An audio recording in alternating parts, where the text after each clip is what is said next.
Australia is heading into recession. This is not a story about fuel prices. This is a story about how one crack in the foundation brings the entire house down. 70% of trucking companies say they will be forced to close in the next 6 months. Everything you eat, everything on your supermarket shelf, every medication, it got there on a truck. The trucks are slowing down, the families are suffering. Australia is heading into recession, and I can prove it to you in the next 7 minutes. Not a slowdown, not a correction, a genuine gut punch, economy grinding recession, triggered by something most Australians never thought about: diesel. This is not a story about fuel prices. This is a story about how one crack in the foundation brings the entire house down. The Strait of Hormuz, 30% of the world's seaborne oil passes through it. Right now, it is blocked. Australia has 2 frontline warships available. 7 of our Anzac frigates are so aged they have been described as fragile. One of our 3 destroyers is in the middle of a years-long upgrade. The joke going around defense circles: Australia's contribution to escort missions might be an Australian flagged fishing trawler. We cannot protect our own shipping lanes. So what happens when you are one of the most diesel dependent economies on earth and you can't protect the ships bringing you diesel? You panic import it from the UK, from West Africa, from Oman, emergency diesel at emergency prices. 18 months ago, diesel was $1.70 a litre. Today, it's cleared $3. That's not inflation. That's a price shock.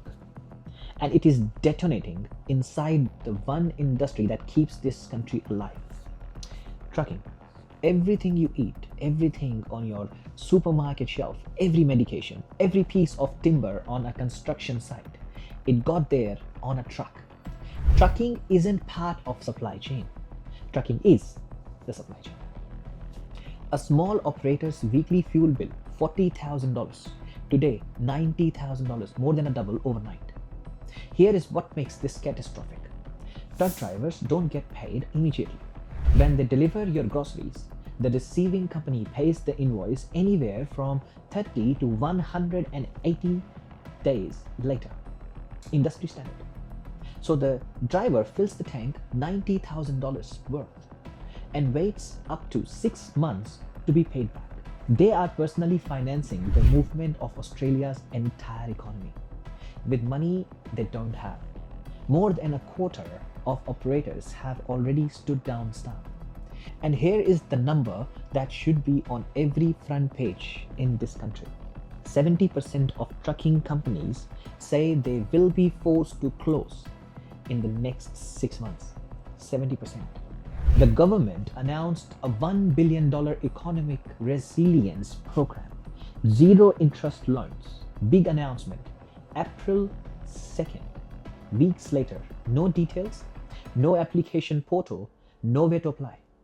$1 billion announced, gone nowhere. Government is in a panic mode. And while trucking companies watch their businesses die in real time, what is the federal government doing? Treasurer Jim Chalmers flew to Washington, D.C. to meet with fuel suppliers. Prime Minister Albanese flew to Brunei and Malaysia to sign energy agreements. Think about that. The Labour government, famous for its climate commitments, its renewable energy targets, is now scrambling the globe trying to secure emergency diesel deals. That is not a government in control. That is a government in panic mode. I would like to share an experience that came to me recently when I was talking to one of the mentors that I'm mentoring at the moment. She is a pilot and she flies a plane for Little Wings. They fly sick children from remote farming communities to major hospitals because there are no other options. Since the crisis hit, Their cost to fill a plane jumped from $1,500 to $2,100, an extra $10,000 a week in operating costs. So they cut operations by 40%. In a single week, they turned away 32 families, 12 newly diagnosed children. The federal minister looked at all of this and said, this is merely a price issue, not a supply issue. That is not a price issue, Mr. Bowen. That is a humanitarian crisis. Let's connect the dots here. What drives a recession? Business closures, rising unemployment, consumer spending collapse. Now look at what we have. A foundational industry collapsing under hyperinflated fuel costs, mass layoffs already underway, 70% of operators threatening closure within 6 months, a billion-dollar lifeline that exists on paper only. Industry leaders are warning directly. When those trucks park, the supply chain doesn't slow down.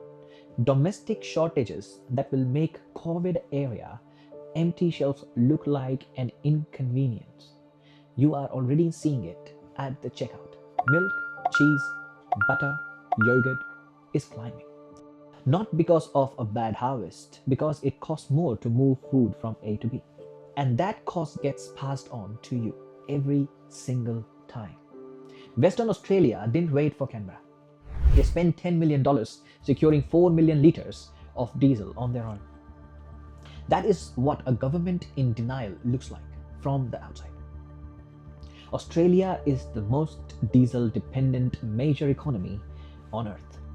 7.7 barrels per person per year, more than the US, more than Canada, more than Saudi Arabia. We built the economy on mining, agriculture, and freight, and left the energy security door wide open. No naval protection, no strategic reserves, no emergency infrastructure. And now the bill is due.